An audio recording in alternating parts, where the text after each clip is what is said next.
do today here is try to show you a little bit of starting a fire out in the wilderness or in the wild.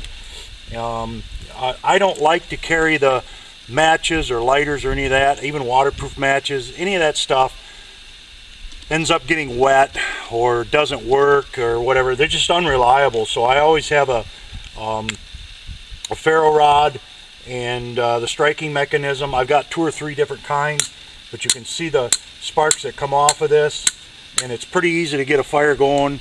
You can see, you know, lots and lots of sparks off there. It's always reliable, even in wet conditions. You can start it, you know, you kind of get some leaves. We're doing it in a little bit of a controlled environment right now, but you're going to get leaves. You're going to get basically, you know, your sticks and twigs and stuff all ready, and you're going to try and get out of the wind as much as possible. And it just works really good. This jute works really good. It's just string that you can pull apart and kind of ball up, and it starts really well.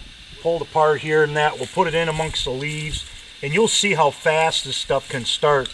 And it's just so easy. And you have your twigs ready. Now watch.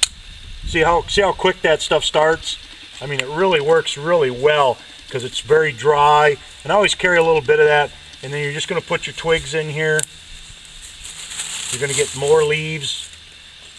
Try and get the driest stuff you possibly can. The smallest twigs you can. Just keep getting your fire, you know, tight in here.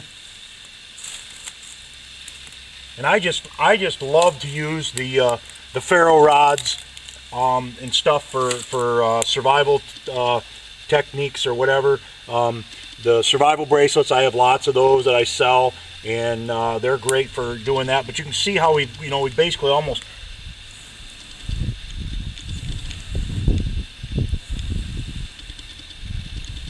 we've got the fire just about going, and I'm going to blow it out right now because I don't want to do a fire out here. But it just is a little demonstration as to what getting a fire going, how easy it is with these ferro rods. And I think this one was like $10 or $12, and I've had it for 10, 15 years. I mean, you just can't beat it, and it just works so nice to strike and get a fire going. It's so easy. Another really cool technique that I always do in carry in my bag or in my possibles bag is I'll take a little eyedropper in a little bottle, and I'll fill it full of alcohol or something like that. And in a wet condition, you can take this out and take the eyedropper and drop some alcohol on if you're in a wet condition, and get the fire going a little bit quicker, a little bit easier. But at these dry conditions, it's really not that difficult to get a fire going, especially with the jute string or whatever. Or if you've got some paper, like a writing journal with you, you can pull a few pieces of paper and go that way.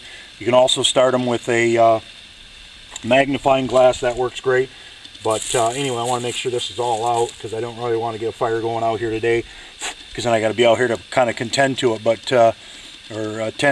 So anyway, that's just a little bit of demonstration as to getting a fire going.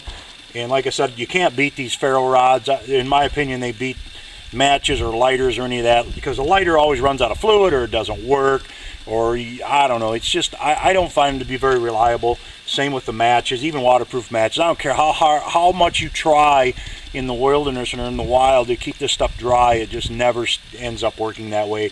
You know, you go to strike the match, and the sulfur in the tip busts off or whatever. It's just, I don't know, I just don't find it very good. Now you can take those matches and lay them in a bundle and use your striker, and that'll help get the fire going too. But anyway, a little technique of getting a fire going. Later.